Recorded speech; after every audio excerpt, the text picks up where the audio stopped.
Welcome, Impactful Parents. Today, we're going to talk about how you can strengthen your relationship with your partner with 3 easy implementable tips. Hello, my name is Christina Campos. I'm founder of The Impactful Parent, and I help parents of school-age children turn their chaos into connection with their adolescent. I offer parent education videos every week, online courses, and coaching. And if that wasn't enough, I bring experts in other fields onto the Impactful Parent stage to teach you even more. And today I have a special guest. Her name is Cheri Timko. Cheri is a relationship coach who helps women deepen their connection with their current partner so that they can have a relationship that they longed for. She has been happily married herself for 20 years. She is a veteran psychotherapist and a homeschool mom of 3 teenage daughters. Welcome to the stage, Cheri.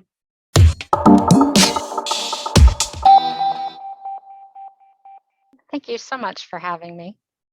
Well, I'd like to start off with, what does it take to have a truly really good relationship with your partner? All right. So when we first get together, the love and the generosity and the affection, they just flow really naturally and easily. And then as we get to know each other and that relationship progresses, we run into these tough spots in the relationship. So I have found that there are 3 systems that if you make sure that those systems work well, your relationship is going to really blossom. It's going to let that love and affection flow. So the first is having good relationship habits. Those are the little things that you do every day that keep you connected. The second is being able to work through problems. So being able to bring something up, work it through until you get a solution you both feel good about. And then the third is that every couple is going to miss opportunities or be harsh with one another or ignore one another or say something that isn't nice. So they need ways to clean up messes. And if you have those 3 systems work well, then the relationship really can flourish. Well, let's go back to your number 1. Reiterate, what is that one again? So those are relationship habits. I love to talk about these because they're so easy to understand. And there's something that you can do today to start changing and shifting the way your relationship is going. So these are the tiny little things that you do during the course of the day where you interact with your partner. These are opportunities for connection. So they're little things like saying good morning or taking coffee to your partner or having a few minutes at the end of the day when you catch up or a way to say good night. But they're places where you show up and you have that opportunity to connect with the other person. I love that the bottom line is connection. It's small acts of kindness or acts of service, or maybe small, even words of affirmation that you can do just to keep that connection. And just like so many people know, it's the little things that matter. So I love that this is a great start to how we're going to connect with our partner. And what's number 2 again? Number 2 is a way to work through problems. So when that system works well, either one of you can bring up a problem and you talk it through and you look at the different solutions until you find one that you can both get behind. Now, often we come to these discussions and I have my solution and you have your solution, and we just fight back and forth about which one's going to win. And so if you find yourself really committed to your own solution, probably means that you need to put down both of those solutions and look at other ways of solving that problem. You're looking for a solution that's a win-win for both partners. Do you have any strategies for how you do compromise like that? How do you come to that win-win conclusion? One of the things that I challenge couples to do is to come up with 10 ways of solving the problem that they're trying to solve. And when you have to come up with 10, sometimes you'll come up with ridiculous solutions or solutions you would never choose. But often you'll come up with some things that you weren't really thinking about because you were really committed to the one thing that you thought was going to solve that problem.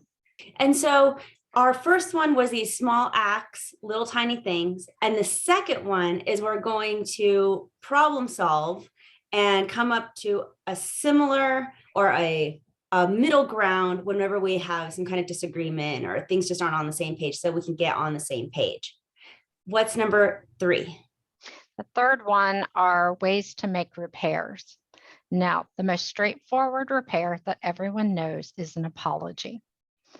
And an apology usually is a very good repair, as long as it is a good apology. Making a bad apology is sometimes just as bad as the thing that you did to begin with. So making sure that you're taking responsibility for your part in it and talking about how you hurt the other person and how you plan on avoiding that same problem in the future.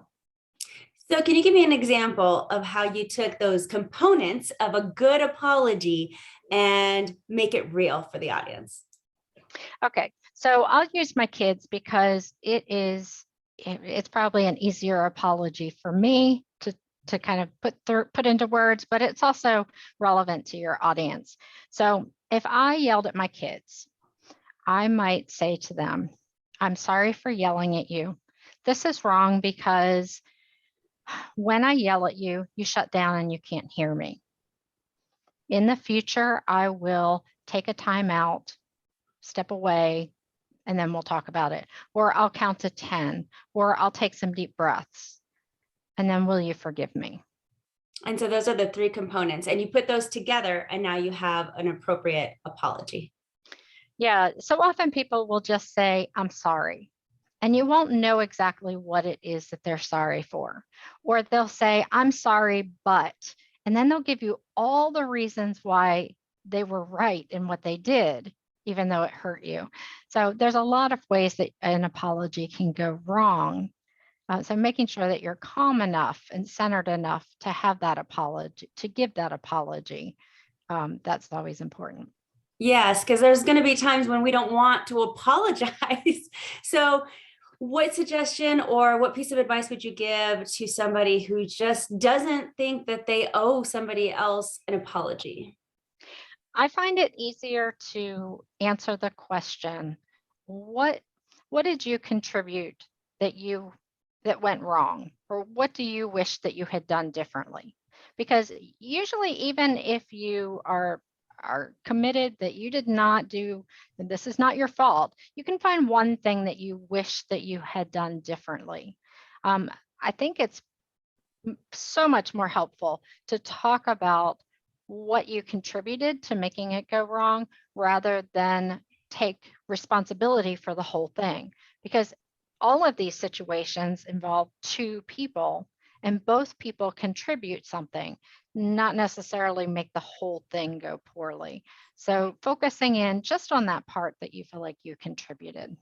And how do we make relationship habits a part of the daily routine? All right, so these relationship habits, one of the reasons that they're my favorite is because they are so powerful. So when you make one of uh, these touch points a habit, it's already on your schedule. You already have that space cleared. So you don't have to think about it. You don't have to plan for it. You just show up at the right time. So when you're looking for how to set these up, most people already have 1 or 2, sometimes a handful. And starting and seeing what you're already doing is really helpful. These also really apply with our kids. Having that perspective of we have these moments when we naturally connect and then making sure that they happen. So look at what you've already done. And then look at where there's places where you feel like you're really missing your partner and see if there is a habit that you can put in there.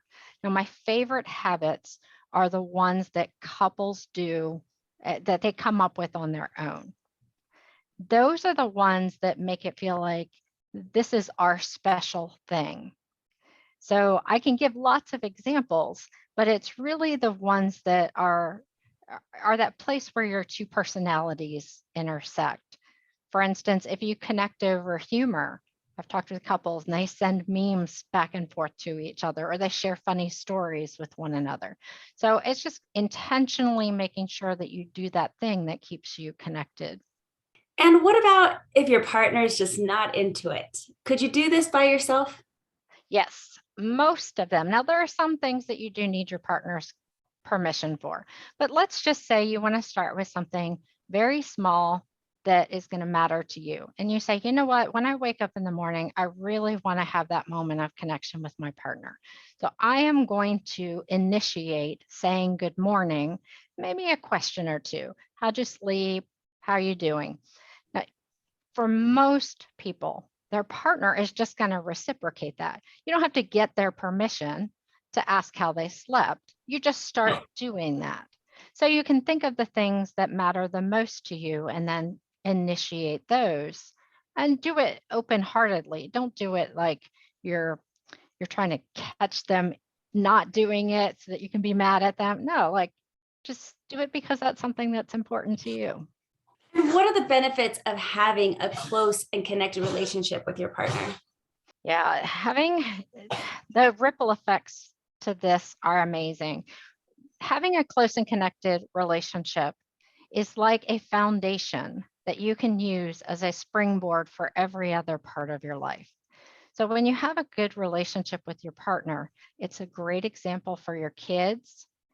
It means that you're not using a lot of energy towards that relationship. You can use that energy towards your work or your parenting or hobbies. There's also the good example that you put out to the community where your relationship is more than just surface nice, it's actually deeply nice. So those ripple effects really go pretty far out.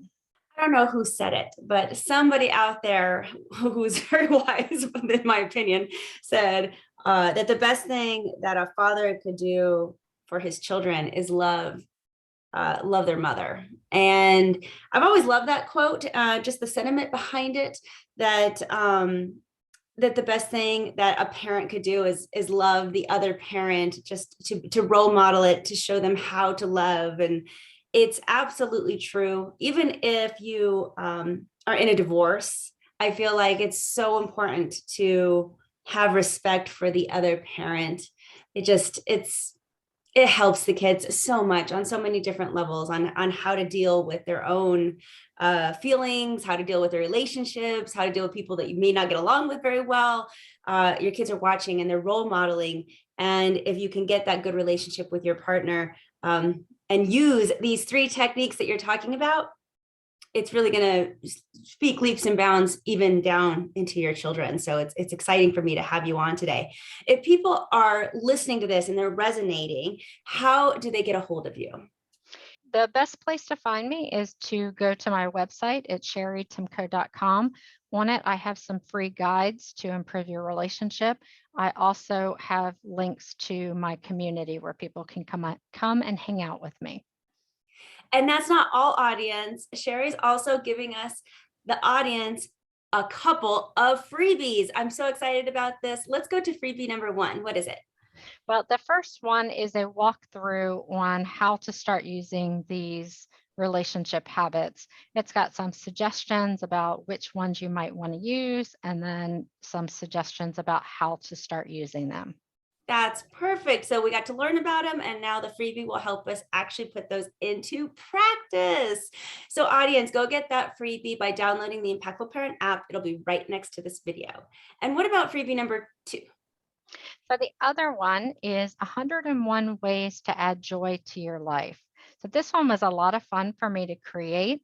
I wanted to come up with ways that you can sprinkle joyful activities in your busy schedule. I know a lot of us don't have time to carve out that 10 or 30 minutes so that we can do something for ourselves. And I think there's a lot of fun things that you can do even as you're busy with other things. That's perfect. Thank you so much for that. So audience, if you'd like to get the walkthrough freebie, you'll have that inside of the Impactful Parent app. It'll be right next to this video. And if you would like to get the other freebie, say that, which one it is again? 101 ways to add joy to your life. If you would like to get that freebie, where would we go? That's at my website. That's cheritimko.com. Well, thank you for being on today, Cheri. I really appreciate it. Thank you so much for having me. And parents, if you would like to become a more impactful parent, check out all that my website has to offer. I have parenting courses, family coaching, a free downloadable app, and lots of resources. But until next time, you got this, parents. I'm just here to help.